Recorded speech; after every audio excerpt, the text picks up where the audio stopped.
আমার দয়ার নবী মায়ার নবী সাল্লাল্লাহু তাআলা আলাইহি ওয়াসাল্লাম বলে, ও খাজা মাইনুদ্দিন চিশতি, আজকে তোমাকে এই জায়গা থেকে তোমাকে ভারতবর্ষে যাইতে হবে ইসলামের প্রচার ও প্রসার করতে। আমার খাজা মাইনুদ্দিন চিশতি রহমাতুল্লাহ আলাইহি বলে, হুজুর গো, আমি যে ভারতবর্ষের মাটিতে যাব, হুজুর আমি রাস্তা চিনি না, পথ চিনি না, কেমন করে যাব, কিভাবে যাব? আমার মা দয়ার নবী মায়ার নবী সাল্লাল্লাহু তাআলা আলাইহি ওয়াসাল্লাম বলে, খাজা মাইনুদ্দিন, তুমি চিন্তা করিও না, চিন্তা করিও না, চোখটা একবার বন্ধ করে না, কিছুক্ষণ পরে তুমি খুলে দেবে। এবার খাজা মাইনুদ্দিন চিশতি রহমাতুল্লাহ আলাইহি চোখটা বন্ধ করে নিয়েছে। কিছুক্ষণ পরে যখন আপনার বাবা চোখটা খুলেছে, দেখছে খাজা মাইনুদ্দিন চিশতি রহমাতুল্লাহ আলাইহি আর আরবের মধ্যে না, তিনি ভারতের মধ্যে প্রবেশ করেছে। জোরে বলেন সুবহানাল্লাহ। আমার খাজা মাইনুদ্দিন চিশতি রহমাতুল্লাহ আলাইহি ভারতবর্ষের মাটিতে আসার পরে বাড়ি নাই, ঘর না, একটা গাছের নিচে যেন আমার খাজা মাইনুদ্দিন চিশতি রহমাতুল্লাহ আলাইহি বসে গেলে, এবার বসে যাওয়ার পরে চোখ দুটো বন্ধ করে আমার আল্লাহর যেন জিকির আজগার করে। এখন বাবারে, আলেম ওলামা জালসার মধ্যে যদি জিকির আজগার করে, অনেকেই বলে এই সব জিকির চলবে না, কিন্তু বাবা বলেছে যারা আল্লাহর ওলি প্রেমের হয়, যারা বাবা ফকির হয়, তারা একমাত্র দিলটাকে, অন্তরটাকে তারা জাগ্রত করে, সেটা হলো জিকিরের মাধ্যমে। জোরে বলেন সুবহানাল্লাহ। জিকির ছাড়া অন্তরকে জাগ্রত করা সম্ভব নয়, জিকির ছাড়া আপনার অন্তরকে পরিষ্কার করা সম্ভব নয়। কেননা একটা গাড়ি দ্রুত বেগে তখনই চলবে রে বাবা, যখন ওই গাড়ির আপনার বেয়ারিং আপনার ভালোভাবে গ্রিস দেওয়া থাকবে। গ্রিসের নাই জিকির হলো আমার আপনার জবান থেকে হবে, অন্তর থেকে, দিল থেকে বার হবে।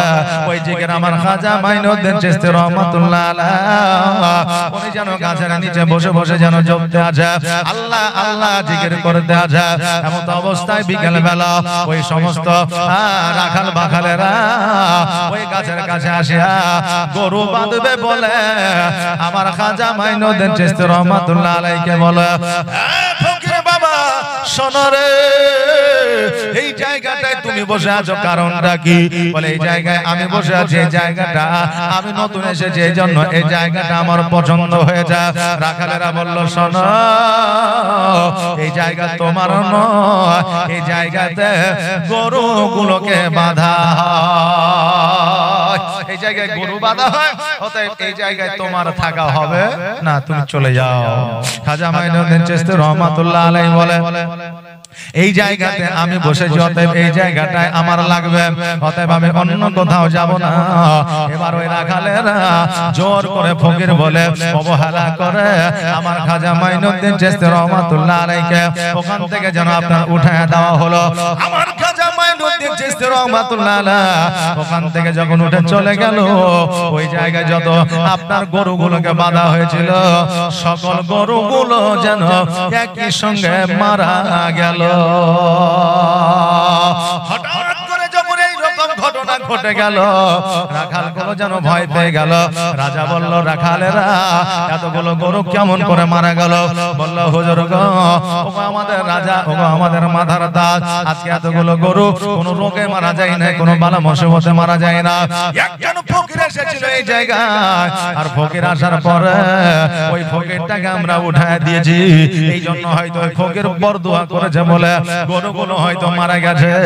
এবার ওই রাজা বলল, ওই ফকিরকে ডেকে নিয়ে আসো।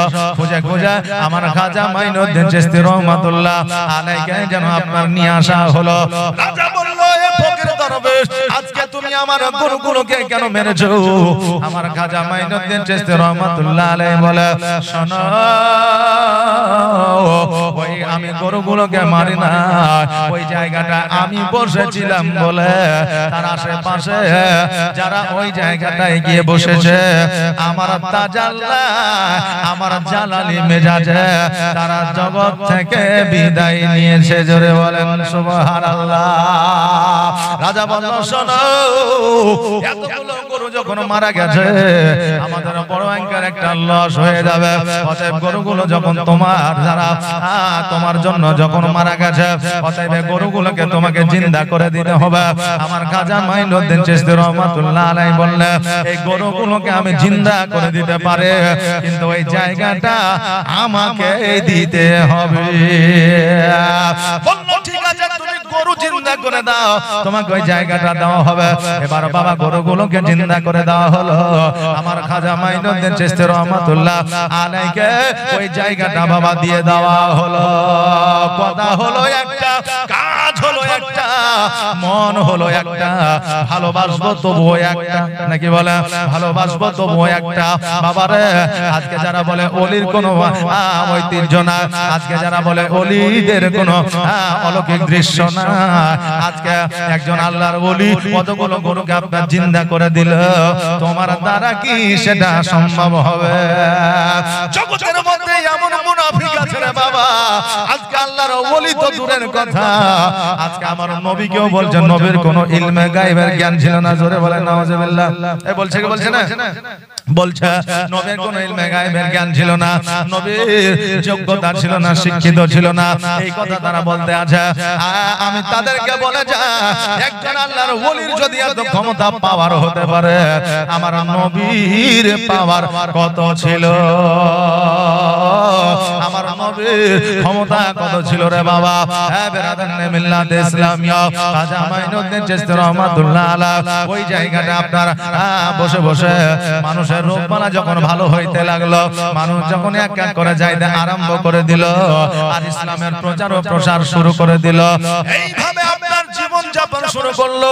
কতই না বাধা বিঘ্ন এসেছিল, কতই না আমার খাজা মাইনুদ্দিন চিশতি রহমাতুল্লাহ আলাইহির প্রতি বাবা ওই বেধর্মিকরা ইহুদি নাসারা কত আপনার অত্যাচার করেছিল।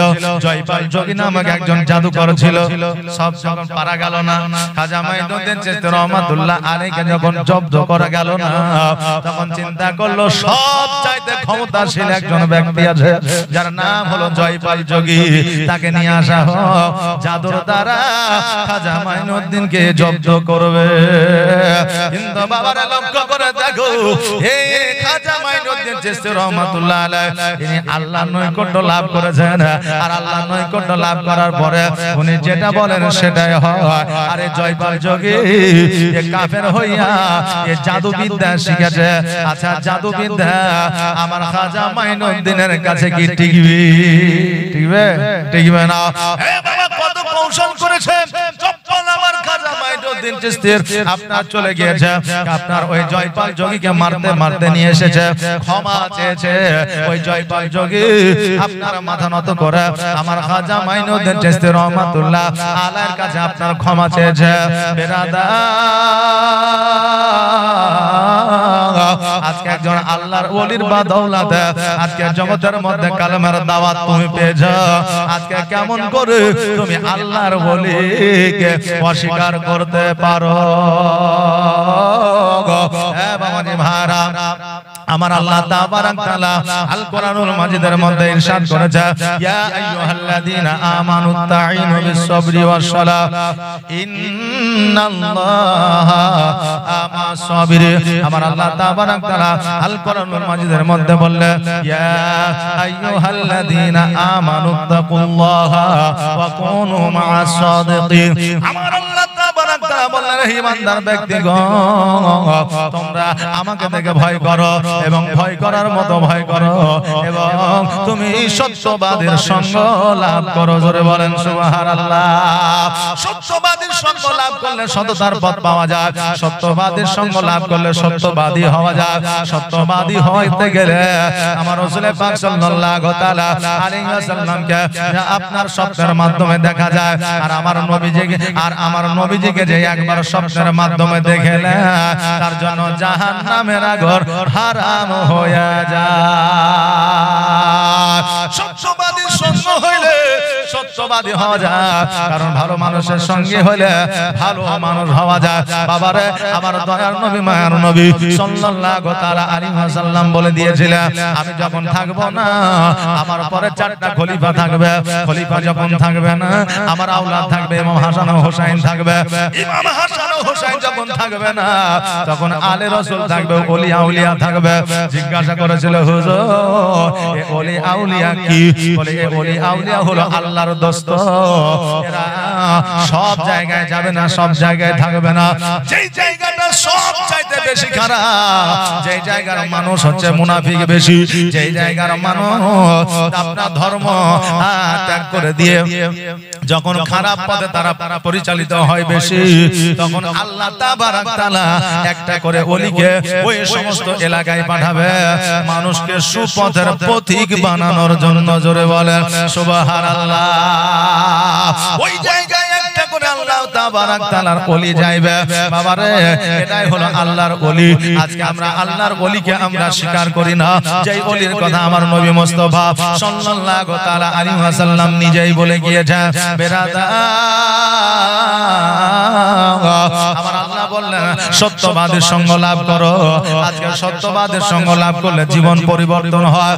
অনেকেই বলে মুরিদ হইলে তো জীবন পরিবর্তন হয় না, অনেকেই বলে আল্লাহর ওলির কাছে গেলে তো আমার জীবন পরিবর্তন হয় না, অনেকেই বলে একটা পীরের কাছে গেলাম তো কই কারামত দেখতে পাইলাম না, অনেকেই বলে এক পীরের কাছে গেলাম তো টাকা লাগলো, টাকা নিল, পয়সা নিল, কিন্তু আমাকে একটু খাবারও দিল না। এক একজনের মত এক এক রকম। হ্যাঁ বাবা একটু বুঝায় দিয়ে যায়, একটু কর্ণপাত করে শোনা যায়। বাবা রে আল্লাহর ওলিরা কারামত দেখায়, এটা ঠিকই কারামত একটা অলৌকিক দৃশ্য। এই কারামত আল্লাহর ওলির সবাই দেখতে পায় না। আপনি বলবেন কেন দেখা যাবে না? এই জন্য দেখা যাবে না রে বাবা, এই আল্লাহর ওলির কারামত এটা অলৌকিক দৃশ্য, এটা আল্লাহর ওলিরা দেখায়, কোন জাদুকর দেখায় না। জাদু যদি হইতো এক গ্লাস চাল নিয়ে দেখায়া দিত, জাদু যদি হইতো একটা টাকা নিয়ে দেখায়া দিত, জাদু যদি হইতো রাস্তার মোড়ে মোড়ে বসে জাদু দেখায়া দিত, কিন্তু বাবা এটা জাদু না, এটা হলো আল্লাহর ওলির কারামত। এই জন্য সবার আপনার দেখার যোগ্যতা নাই, সবাই কারামত দেখতে পাই না। বলবেন হুজুর কেন দেখতে পাওয়া যায় না? কারামত আমি দেখতে চাইলে যদি আমাকে দেখায় তবু আমি দেখতে পাবো, যদি দেখাই তো দেখতে পাবো, কেন দেখতে পাবো না? আচ্ছা বলেন আমরা জগতের মধ্যে জিন আর ইনসান আছে না নাই? জিন আর ইনসান আছে। আচ্ছা বলেন জিন যদি নাই, এই কথাটা যদি আমরা অবিশ্বাস করি, ঈমান থাকবে? থাকবে? থাকবে না। কারণ আমার আল্লাহ আল কোরআনুল মাজিদের মধ্যে লিখে দিয়েছে জিন জাতির কথা, কোরআনে লিখে দিয়েছে মানুষের কথা। আজকে জগতের মধ্যে জিন আছে, এটা ঠিকই রে বাবা। বলেন তো কে কে জিন দেখেছেন? কে কে দেখেছেন? একবার হাত উঠান তো। জিন কেউ দেখেছেন? দেখেন, কিন্তু জিন আছে তো। পৃথিবীর মধ্যে এমন মানুষ আছে জিন দেখেছে, দেখেনি? দেখেছে। হ্যাঁ বাবাজি ভাইরা, পৃথিবীর মধ্যে জিন আছে আর ইনসান আছে। এই জিন যার তকদিরে যার নসিবে লেখা আছে সেই একমাত্র জিন দেখতে পাবে, সবাই জিন দেখতে পাবে না। ঠিক তেমনি এই আল্লাহর ওলির কারামত সবার নসিবে বাবা লেখা থাকে না। যার তকদিরে যার নসিবে লেখা আছে সেই একমাত্র আল্লাহর ওলির কারামত দেখতে পাবে। জোরে বলেন সুবহানাল্লাহ। আর আল্লাহর ওলি ছাড়া নবী পাবি না আরে দিওয়ানা, আর নবী ছাড়া আল্লাহ পাবি না। জোরে বলেন সুবহানাল্লাহ। নবীর পথ পাইতে হলে আল্লাহর ওলির কাছে যাইতে হবে। আর আমার নবীর পথ পেয়ে গেলে, নবী খুশি হইলে আমার আল্লাহ তাবারাক তাআলা খুশি হয়ে যাবে। আর আল্লাহ বলে কোরআন পাকে যে জন পেতে যাও আমাকে, আল্লাহ বলে কোরআন পাকে যে জন পেতে যাও আমাকে, আর ধরো গিয়ে নবীর দামান খানা রে দিওয়ানা, নবী ছাড়া খোদা পাবি না, আল্লাহর ওলি ছাড়া নবী পাবি না রে দিওয়ানা, নবী ছাড়া খোদা পাবি না। বেরাদার, একটা জিনিস আপনার ক্লিয়ার হয়ে গেল যে আল্লাহর ওলির কারামাত সবাই দেখতে পায় না, সবার কারামাত হয়, সবার কারামাত দেখার মতো তাকদীরে থাকে না। দ্বিতীয়ত হইল আল্লাহর ওলির সঙ্গ লাভ করলে, মুরিদ হইলে আমাদের জীবন কেন পরিবর্তন হয় না? এই রকম চিন্তা ভাবনা আমাদের কেন না? আজকে আল্লাহর ওলির হাতে বায়াত গ্রহণ করে আসার পরে আমরা ওই আল্লাহর ওলির কথা শুনি না। আজকে আমার আপনার প্রশ্ন হইবে, হুজুর গো, আগে জালসা কম হইতো কিন্তু মানুষ হেদায়েতের পথে ছিল। আগে আলেম ওলামা কম ছিল কিন্তু মানুষ বেশি বেশি নামাজি ছিল। আগে আলেম ওলামা কম ছিল কিন্তু মানুষ মসজিদে গিয়ে বাচ্চাদের পড়াইতো। কিন্তু এখন আলেম ওলামা বেশি, এখন জালসাও হয় বেশি, কিন্তু মানুষের পরিবর্তন না। বাবাজি ভাইরা, এটা আমাদের একটা গাফিলতি, সেটা আপনাদের কাছে তুলে ধরছে। কারণ হইল আগে আলেম কম ছিল ঠিকই কিন্তু আলেমকে সম্মান করতো। আগে আলেম কম ছিল ঠিকই কিন্তু আলেম যেটা বলতো সেটাই শুনতো। আগে আলেম কম ছিল ঠিকই কিন্তু আলেম দেখলে বাচ্চা বাচ্চা ছেলে মেয়েরা পালিয়ে যেত। আর এখন ছোট আলেম তো দূরের কথা, বড় আলেম যখন রাস্তা দিয়ে চলে যায়, আপনার 16 বছর 20 বছরের যুবকেরা সাগুর উপরে বসে ফ্রি ফায়ার খেলে, বলে মার মার ধর ধর, হাতে বিড়ি, হাতে মোবাইল আর মুখে বিড়ি, হাতে মোবাইল আর মুখে বিড়ি, বলছে মার মার মার মার। বলছে মৌলভী সাহেব আছে, বিড়িটা ফেলে দে। তো ঘুরিয়ে বলছে মৌলভীর বাপের টাকায় খাসি নাকি? মৌলভীর বাপের টাকায় খাসি নাকি? আমার বাপের টাকায় খাসি। মৌলভী যে আপন যাক। কথা বলার উদ্দেশ্য একটা, আগে আলেম কম ছিল, সম্মান করতাম, যেটা বলতো সেটা শুনতাম। এই জন্য আমাদের জীবনে পরিবর্তন ছিল, কারণ বিশ্বাস ছিল। আর এখন আলেম বেশি, মাস্টার বেশি, ডাক্তার বেশি। এখন আমরা আলেমের কথা শুনি না, মাস্টারের কথা শুনি না, ডাক্তারের কথা শুনি না, এদের উপরে ভরসা বিশ্বাস করি না। এই জন্য বর্তমানে আমরা শুনি কিন্তু কাজ করি না। এই জন্য আমাদের জীবনের পরিবর্তন হয় না। ঠিক তেমনি আল্লাহর ওলির কাছে গেলে আল্লাহর ওলিরা বলে না নামাজ পড়িও না, নামাজ পড়ার কথা বলে নামাজ পড়ি না, দান করার কথা বলে দান করি না। এই জন্য এর জন্য আল্লাহর ওলিকে দোষ দিয়ে লাভ হবে না।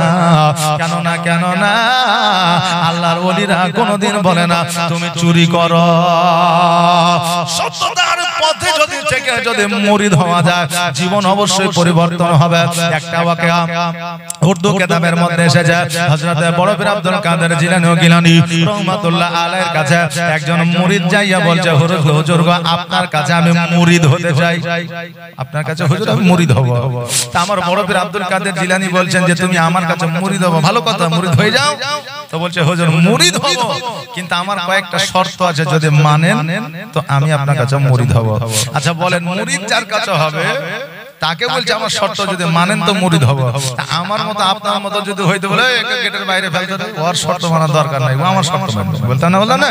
কিন্তু আমার বড় পীর আব্দুল কাদের জিলানী গিলানী রাহমাতুল্লাহ আলাইহি বলছে, আচ্ছা বাবা বলো তোমার কি শর্ত?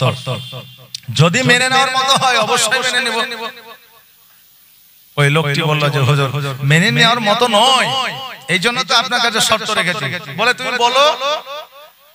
হযরত বড় পীর আব্দুল কাদের জিলানী গিলানী রাহমাতুল্লাহ আলাইহি বলে, তোমার শর্ত কি বলো? তোমার শর্ত আমি অবশ্যই মেনে নিব। বলে হুজুর গো, প্রথম শর্ত হলো আমি মদ্যপান করি, আমাকে যদি মদ্যপান করতে দেন আমি তবেই মুরিদ হব। দ্বিতীয়ত হলো আমি ডাকাতি করি, এই ডাকাতি যদি আমাকে করতে দেন, যদি সুযোগ দেন, যদি অর্ডার দেন, তবে আমি এই আপনার কাছে মুরিদ হব। তৃতীয়ত হলো আমি নামাজ রোজা করব না, নামাজ পড়ব না, রোজাও করব না। এই তিনটা জিনিস যদি আমাকে ছাড় দেন আমি তবেই মুরিদ হব।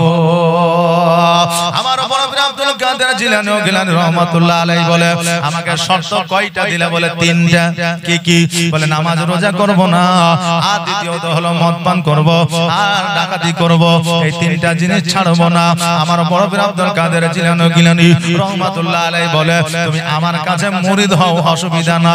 তোমার তিনটা শর্তে আমি রাজি হয়ে গেলাম। চুরি করবা, ডাকাতি করবা, তুমি মদ্যপান করবা আর নামাজ রোজা করার দরকার না, কিন্তু তুমি একটা শর্ত আমার মানবে। একটা শর্ত যদি তুমি আমার মানো, তোমাকে আমি মুরিদ বানায় নিব। আর তোমাকে তিনটা জিনিস করতে হবে, এটা তোমাকে আমি বারণ করব না। এবার বললো ঠিক আছে, কি শর্ত বলেন? আসসালামু আলাইকুম ওয়া রাহমাতুল্লাহি ওয়া বারাকাতুহু। বহিরাগত যিনারা মেহমান এসেছেন, এখনো খাবার খাওয়াচ্ছে, যারা খেতে আসেন খেয়ে আসুন। আর দোকানদারদেরকেও বলছি, আপনারাও যিনারা খাননি এখনো খাওয়া হচ্ছে, এই পাশের বাড়িতে, মাজারের পাশের বাড়িতে, আপনারা ওখান থেকে খেয়ে আসুন। আসসালামু আলাইকুম ওয়া রাহমাতুল্লাহি। দরুদ পড়ে আল্লাহুম্মা সাল্লি আলা সাইয়্যিদিনা মাওলানা মুহাম্মদ ওয়া আলা আলি সাইয়্যিদিনা মাওলানা মুহাম্মদ। আমার বড় পীর আব্দুল কাদের জিলানী গিলানী রহমাতুল্লাহ আলাইহি বলে, শোনো রে, তোমার তিনটা শর্ত আমি মেনে নিলাম, আমার একটা শর্ত তোমাকে মানতে হবে। ওই ডাকাত বলল, কি শর্ত বলে? বড় পীর আব্দুল কাদের জিলানী রহমাতুল্লাহ আলাইহি বলে, শোনো, তুমি যেই জায়গায় যাও না কেন, যেই অবস্থায় থাকো না কেন, তুমি যেই সমস্ত জায়গায় তুমি থাকো না কেন, যখন মসজিদে আজান হবে, তোমাকে দাঁড়িয়ে গিয়ে ওই আজানটা তোমাকে শ্রবণ করতে হবে। ওই আজানটা তোমাকে শুনতে হবে। ওই আজান যতক্ষণ পর্যন্ত তোমার কানে আসবে, ততক্ষণ পর্যন্ত তুমি কোনো কাজকর্ম করতে পারবে না। ততক্ষণ পর্যন্ত ওই আজানটা তোমাকে কর্ণপাত করে শুনতে হবে। এক জায়গা থেকে অপর জায়গায় নড়া যাবে না। এই কাজটা, এই শর্তটা তোমাকে পূরণ করতে হবে, পালন করতে হবে, মানতে হবে। ডাকাত চিন্তা করলা, হায় রে, এই আজান তো মাত্র 2 থেকে 3 মিনিটের কাজ। এই 3 মিনিট আজান শুনে নেব, অসুবিধা কি আছে? কথা বলে শুনে নেব, অসুবিধা কি আছে? এবার বললো ঠিক আছে, তোমার শর্তে আমি রাজি, আমার শর্তে তুমি রাজি। বলে হ্যাঁ। এবার আমার বড় পীর আব্দুল কাদের জিলানী গিলানী রহমাতুল্লাহ আলাইহি বাবা, উনি যেন মুরিদ বানায়া নিলেন।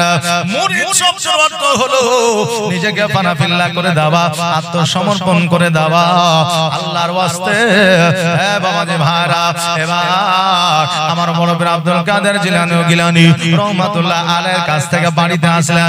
বাড়িতে আসার পরে 1 দিন, 2 দিন, 5 দিন, 7 দিন দিনগুলো অতিবাহিত হয়। বিবিকে রাত্রি বেলায় বলছে, বিবি রে, বাড়িতে টাকা নাই, পয়সা না, বাড়িতে কোন রকমের খাবার না, দাও দাও দাও, আজকে আমার পুরো শরীরে তুমি তেলটা মাখায়া দাও, আমি আজকে যাব রাজার বাড়িতে ডাকাতি করতে।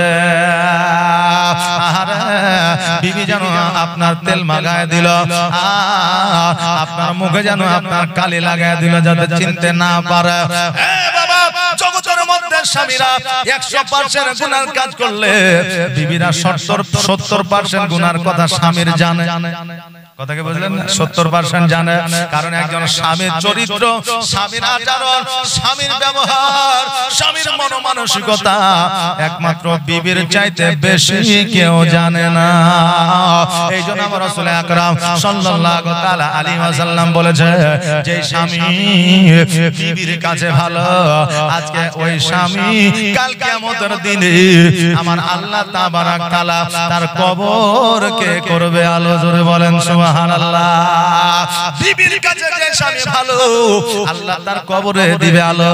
কারণ বিবি যদি স্বামীর জন্য দোয়া করে, স্বামীর প্রতি যদি সন্তুষ্ট থাকে, আমার আল্লাহ তাবারাক তাআলা ওই বিবির দোয়া কবুল করে। স্বামী যদি বিবির প্রতি সন্তুষ্ট থাকে, বিবির প্রতি যদি রাজি থাকে, খুশি থাকে, ওই স্বামীর দোয়া বিবির জন্য আল্লাহ কবুল করে। জোরে বলে সুবহানাল্লাহ। এবার ওই ডাকাত ডাকাতি করবার জন্য বার হয়ে গেল, রাজার বাড়িতে ঢুকে গেছে। ঢুকে যাওয়ার পরে কোথায় সোনাদানা মনে মুক্তা, কোথায় টাকা পয়সা আছে, খুঁজতে খুঁজতে যেন হয়রান হয়ে গেল। এটা তো আমার বাড়ি নয়, আপনার বাড়ি নয়, যে বাড়িতে ঢোকার পরে আলমারি পাওয়া যাবে, চাবি পেলে গোল্লা মারা যাবে, নাকি বলেন? ওটা হচ্ছে রাজার বাড়ি। কোথায় কি আছে খুঁজে পাওয়া মুশকিল। অনেক সময় রাজাদের গেটই তো খুঁজে পাওয়া যায় না, সোনা তো দূরের কথা, তাই না বাবা? রাজার গেটই খুঁজে পাওয়া যায় না, সোনা তো দূরের কথা। ওই টাকা সারা রাত খোঁজাখুঁজি করেছে খোঁজার পরে যে স্বর্ণের টাক আছে টাকের মধ্যে আপনার হাত পড়েছে এবার কিছু স্বর্ণগুলা লইয়া ব্যাগের মধ্যে ঝুলির মধ্যে ঢুকায় নিয়েছে আর ঢুকায় নেওয়ার পর উনি যেন আপনার বাড়ির বাইরে রাজপ্রাসাদের বাইরের দিকে আসার জন্য আপনার প্রস্তুতি নিয়েছে এইদিকে সোনা দানা খুঁজতে খুঁজতে শুভে সাদেকের সময় ফজরের ওয়াক্ত চলে এসেছে সে নিজেও বুঝতে পারে না সোনাগুলো লইয়া যখন আপনার রাজপ্রাসাদের মিডল পয়েন্টে এসেছে ওই সময়ে মসজিদ থেকে আওয়াজ যেন ভেসে আসছে আসসালাতু খায়রুম মিনান নাওম আসসালাতু খায়রুম মিনান নাওম শর্ত কি ছিল এ বাবা শর্ত কি ছিল আজান শুনতে হবে আচ্ছা কথা কি আমার বুঝতে পারছেন ক্লিয়ার বোঝা যাচ্ছে হ্যাঁ না এখন মৌলভী সাহেব শুধু একবারে মুখ হিলিয়ে চলে এবার আপনারা দেখে চলে ওদের লাভ কিছু হবে না নাকি বলে হবে হবে না জুম্মার দিনে বাপ বেটা গেছে নামাজ পড়তে গিয়ে বাপ আর বেটা বসে আছে পাশাপাশি তা আপনাদের ইমাম সাহেব জুম্মার দিনে বক্তব্য দেয় তো দেয় জি সব জায়গায় দেয় তো জুম্মার দিনে মৌলভী সাহেব বক্তব্য দিচ্ছে বিয়ের ব্যাপারে যে 18 বছর হলে ছেলেদের বিয়ে দাও আর 20 বছর হলে খুব তাড়াতাড়ি দাও কর্মে যুক্ত হোক আর না হোক ফিতনা ফাসাদের দিন ছেলে পিলে গুনাহে লিপ্ত হয়ে যাবে এইজন্য বিয়েটা দিয়ে দাও এখন ছেলে মনে মনে খুব খুশি যে বাপ তো শুনছে মানে বাপ তো এসেছে বাপ তো শুনছে তাহলে নিশ্চয়ই বিয়েটা আমার তাড়াতাড়ি হবে কারণ আমার 18 প্লাস হয়ে গেছে এবার ছেলে বললেন তাকিয়া বাপের দিকে দেখছে তো বাপ ঘুমাচ্ছে ও চিন্তা যে বাপ শুনছে তাহলে বিয়েটা তাড়াতাড়ি হবে তো বাপের দিকে তাকিয়ে দেখছে বাপ আসলে ঘুমাচ্ছে তাহলে ওয়াজ কি আর কানে যাবে যাবে না লাভ কিছু হবে হবে না তো ওই রকম অবস্থা যেন আমাদের না হয় এসেছি বসেছি রাত্রিটা পার করছি যাতে কিছু শুনে আমল করতে পারি কিছু শিখতে পারি নাকি বলেন এটাই আমাদের হবে আশা এবং আকাঙ্ক্ষা হ্যাঁ বাবাজি ভাইরা শর্ত ছিল এটাই আজান হইলে আজান শুনতে হবে এই একমাত্র শর্ত তোমাকে পালন করতে হবে এইদিকে আজান শুরু হয়ে যায় আল্লাহু আকবার আল্লাহু আকবার আল্লাহু আকবার আল্লাহু আকবার আশহাদু আল্লা ইলাহা ইল্লাল্লাহ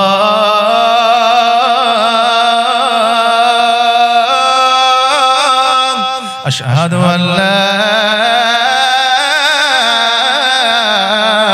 إله إلا الله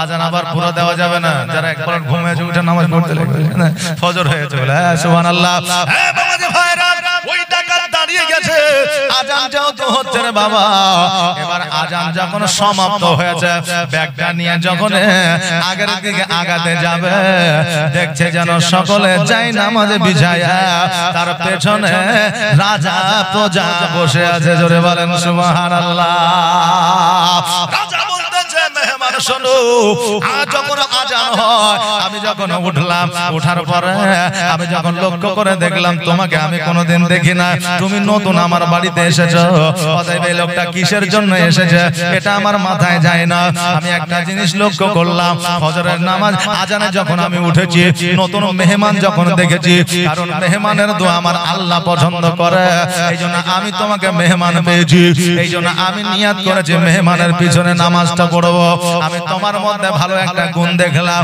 আজান যখন হইতেছিল তুমি দাঁড়িয়ে দাঁড়িয়ে শ্রবণ করতেছিলে অতএব একটা মানুষ আজান যদি দাঁড়িয়ে শ্রবণ করে ওই মানুষটা কোনোদিন খারাপ হইতে পারে না এইজন্য আমরা নিয়ত করেছি তোমার পেছনে নামাজ পড়বো আজকে তুমি আমাদের নামাজ পড়ায়া দাও আজকে একটা দায়িত্ব বেহাজাল ইমাম আমরা তোমাকে করব অতএব নামাজটা পড়ে আল্লাহর দরবারে দোয়া করে দাও আল্লাহ তোমার দোয়া কবুল করবে কারণ তুমি হলে মেহমান আর মেহমানের দোয়া আমার আল্লাহ পছন্দ করে অতএব তুমি নামাজটা পড়ায়া দাও ই দেখছে হায় রে আল্লাহ কি হলো কি হলো কারণ আমি মদ্যপান করে নামাজ পড়ি না রোজা করি না আমি ডাকাতি করি আলিফ থেকে বে পর্যন্ত জানি না কেমন করে নামাজ পড়াইবো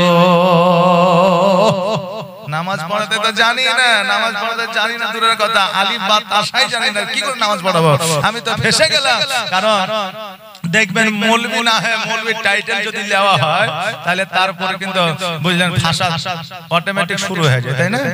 যে হাজী সাহেব বাড়ি থেকে যখন বের হয় রাস্তায় দেখা হলে মানুষ আসসালামু আলাইকুম আসসালামু আলাইকুম হাজী সাহেব আসসালামু আলাইকুম, তো ওর ভাই একটা ছিল বুঝলেন মনীষ, বলে আমার বাপের বেটা আমিও উইও, তো ও বার হাইলে সালাম আর আমি বার হাইলে ধরি ধরিয়া সালাম কেউ দেয় না। তো আসলে এটা কেন হয়?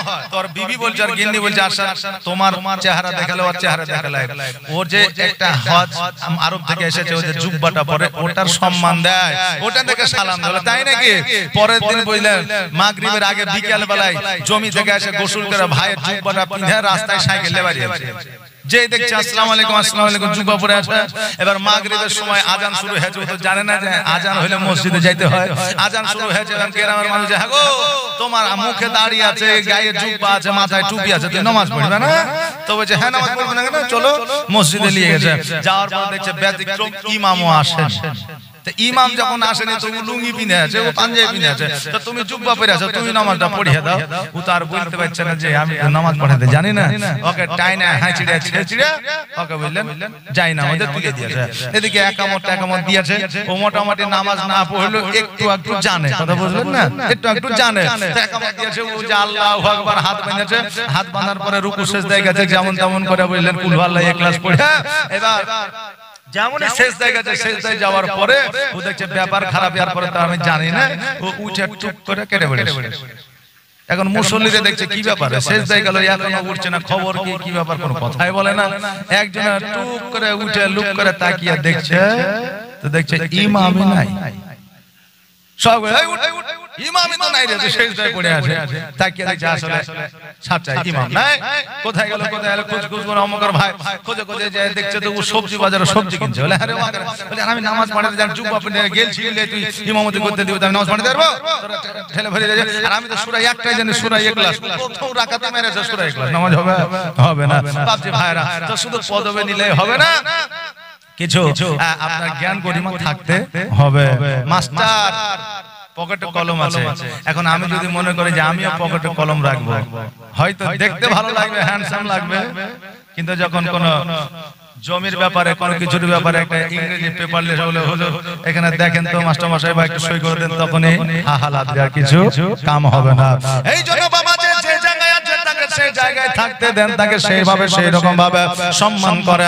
কারণ হইলো ডাক্তার মাস্টার উকিল হাকিম তার জায়গায় যে যেমন ভাবে থাক না কেন তাকে সম্মান দিতে হবে, কারণ তারা সমাজের অনেক সময় অনেক কাজে উপকারিতায় আপনার আসে।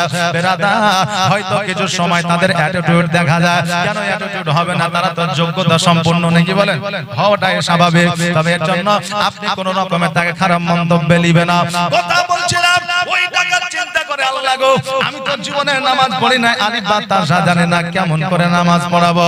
আর আজকে যদি আমি নামাজ না পড়াই আজকে আমার গর্দান চলে যাবে, বেঁচে থাকতে পারবো না।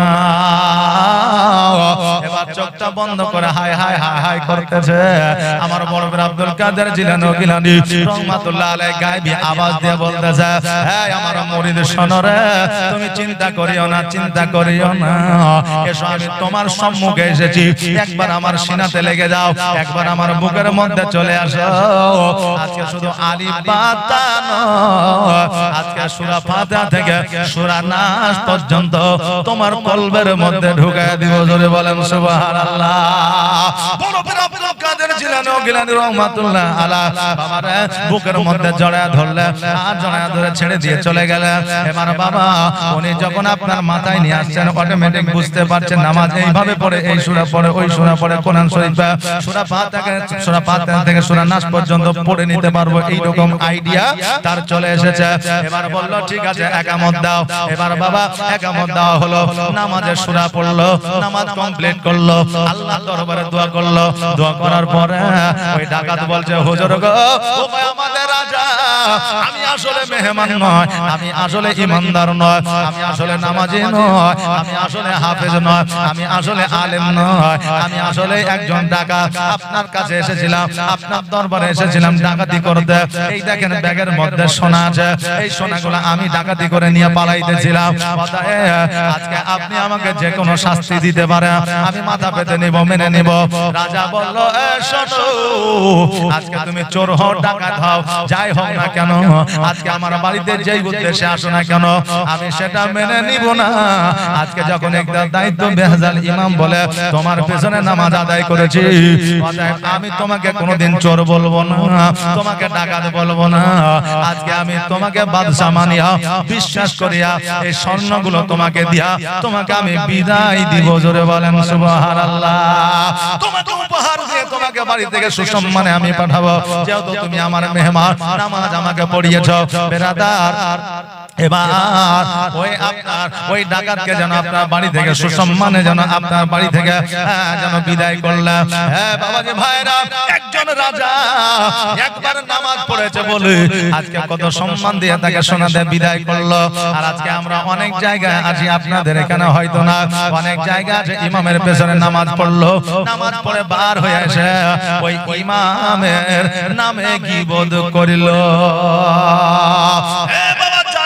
নামাজ পড়বেন তার জন্য গীবত করবেন না যদি আপনার পছন্দ না হয় ডাইরেক্ট বলবেন যদি আপনার ভালো না লাগে আলোচনা সাপেক্ষে বলবেন কিন্তু পেছনে গীবত করবেন না কারণ সবচাইতে কাবিরা গুনাহ এই গীবত করা জোরে বলেন নাউজুবিল্লাহ বাবাজি ভাইরা ওই ডাকাত বাড়িতে আসিয়া বিবির কাছে আপনার স্বর্ণগুলো রাখিয়া সঙ্গে সঙ্গে আমার বড় বীর আব্দুল কাদের জিলানী ও গিলানী রহমাতুল্লাহ আলাইহির কাছে গেছে যাওয়ার পরে বলে হুজুর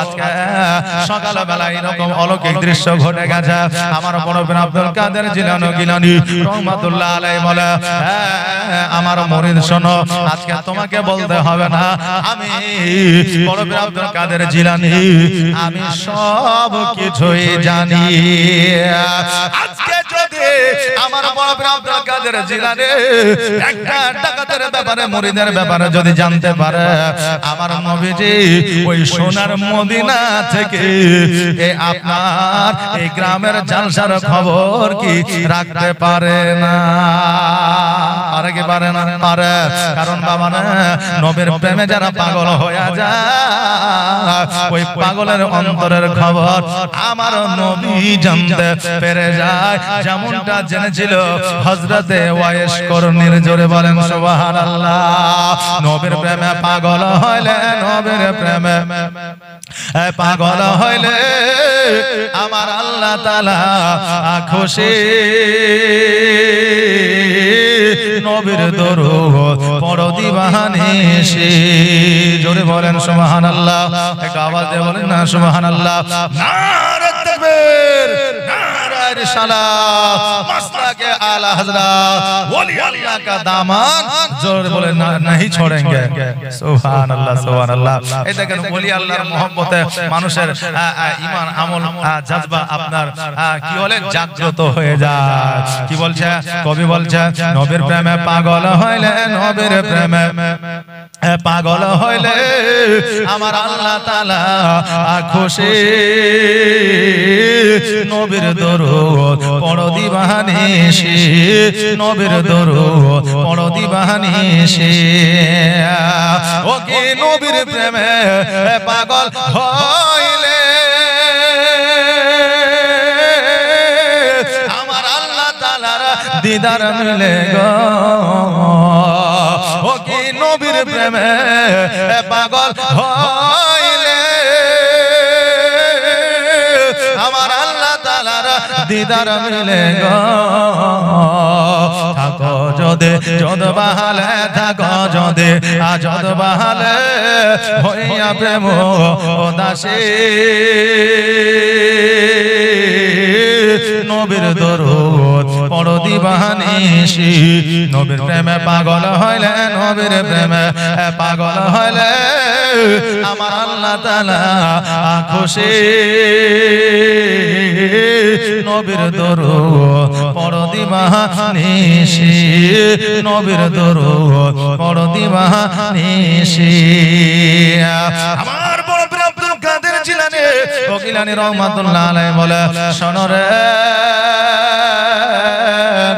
তুমি রাতে খবর কি বলবা আমি আব্দুল কাদের জিলানী তোমার বলার আগে থেকে আমি জানি জোরে বলেন সুবহানাল্লাহ ওই ডাকাত বলল হুজুর গো আমি যে তিনটা শর্ত আপনাকে দিয়েছিলাম আজকে ওই তিনটা শর্ত আমি ভঙ্গ করতে চাই হুজুর আমি আজকে কথা দিলাম ওয়াদা করলাম গো হুজুর আজকে থেকে মদ্যপান করব না নামাজ পড়ব রোজা করব আজকে থেকে ডাকাতি আর করব না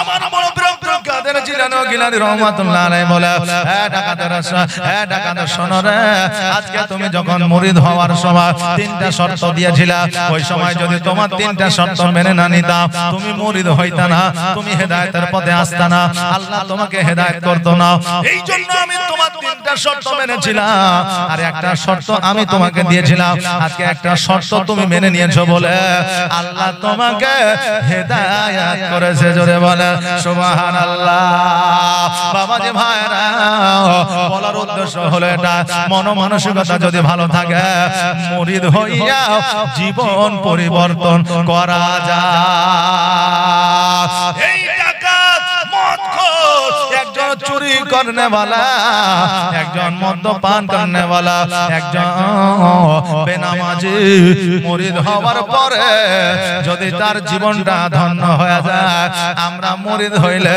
আমাদের জীবন কেন ধন্য হবে না